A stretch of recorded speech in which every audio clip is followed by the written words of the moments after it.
I want to tell you why we do not need the so-called national dialogue and why the Kenyan problem is not what you are being told. The Kenyan problem is economic, and this problem can only be solved by us forming a transition government, not rushing to form IBC, so that we can think as if the Kenyan problem is political.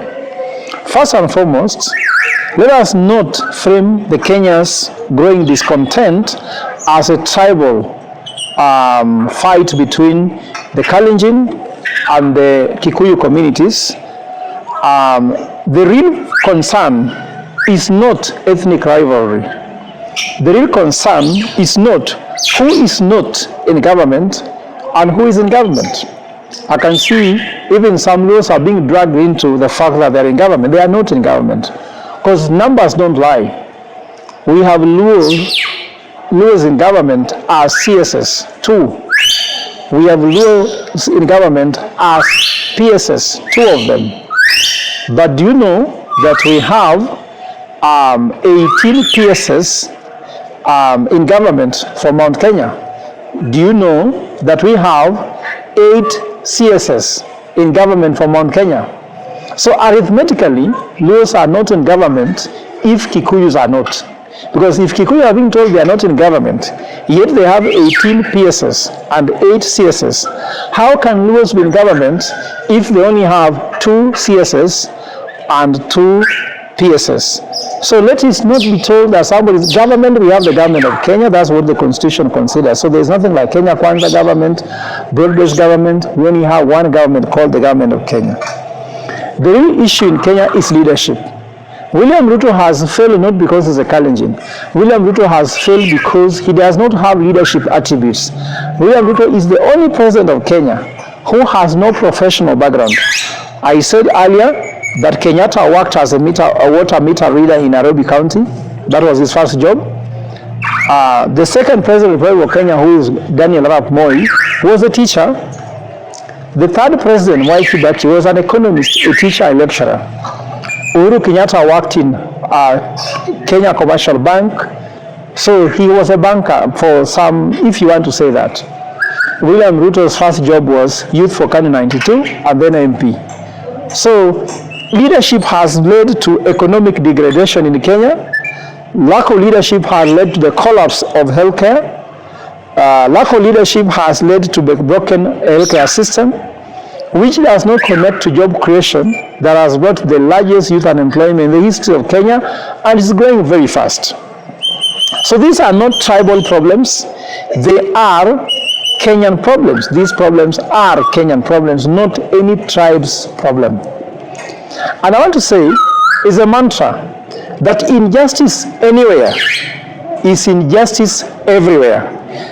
If the death of Albert Ojwang is anything to go by, the day Ojwang was killed, all Kenyans in all villages, all of them were mourning and all of them were mad.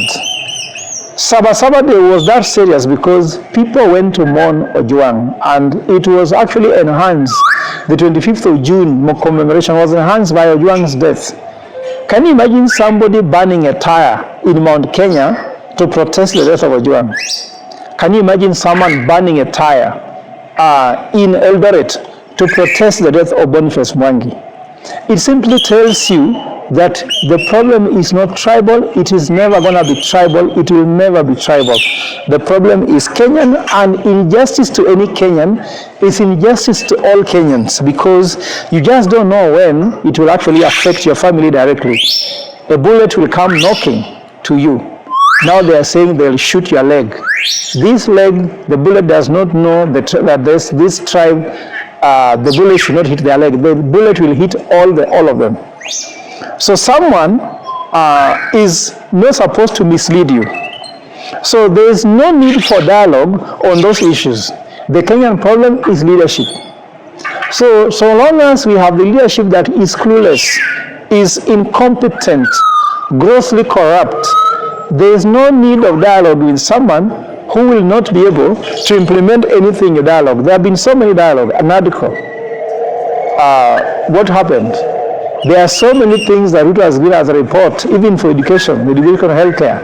Every report has been given to him, never taken. So it's a leadership issue. A president that cannot listen to Kenyans. We want a shepherd leadership.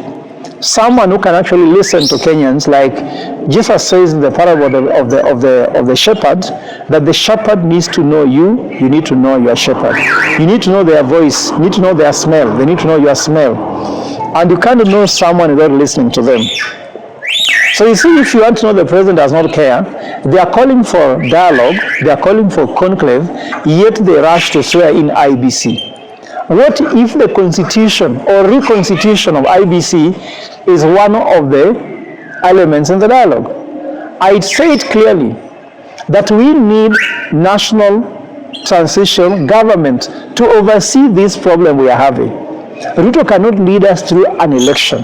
Whether they are in broad-based government with ODM or not, they cannot, because they lack integrity. Like we have a broad-based IBC.